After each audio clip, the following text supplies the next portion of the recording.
Greg Fergus has taken the chair as the new Speaker. The 54-year-old was first elected to represent a Quebec riding back in 2015. The House of Commons held a rare mid-session election for the new Speaker after MP Anthony Rota resigned last week. 7 people put their names forward to take his place, but Fergus, who was also the first person to publicly say he wanted the job, got it.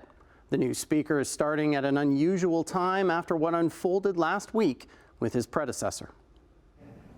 Manisa Donabalan joining us live from the newsroom with more on this. Manisa.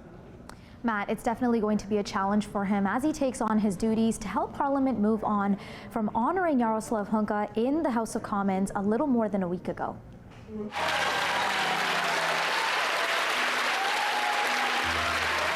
Greg Fergus is the first Black Speaker of the House of Commons. MPs gave him a standing ovation as he was announced, and members of the Liberal, NDP, and Bloc Québécois caucuses shook his hand and hugged him, as well as a small number of Conservative MPs. As is tradition, the new Speaker was dragged to the chair in the House of Commons by the Prime Minister and opposition leader after votes were counted earlier this afternoon. The Speaker, to use the old hockey analogy, is nothing more than a referee.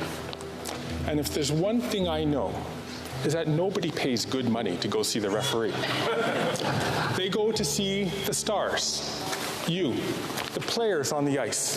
One of his priorities is to improve decorum. So I'm going to be working hard on this, and I need all of your help to make this happen.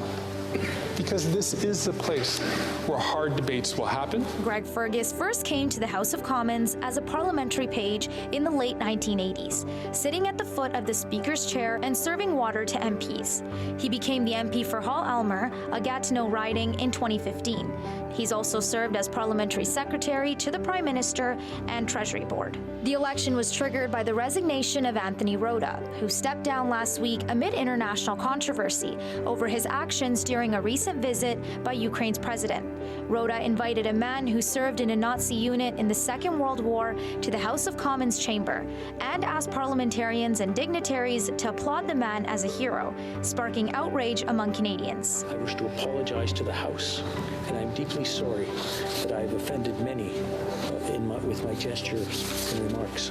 After Fergus stepped into the position today, Prime Minister Justin Trudeau and Conservative leader Pierre Poilievre gave speeches. This House is the home of Canadian democracy. Members of Parliament come from every corner of the country to represent their communities. Canadians from coast to coast to coast elect us to work hard for them and to be their voices in this place. It is an incredible achievement to serve in the role that Parliament has bestowed upon you. In the days leading up to the election, some Tories had drummed up attacks against Fergus. One noted that Fergus had vocally defended Prime Minister Justin Trudeau during Elbowgate, when Trudeau inadvertently elbowed an NDP MP during an uproar in the House in 2016. While another pointed out on social media that Fergus had been found earlier this year to have breached the Conflict of Interest Act while serving as a parliamentary secretary to Trudeau. Fergus mentioned that he'll be meeting with deputy speakers today to discuss how to improve decorum in the House of Commons.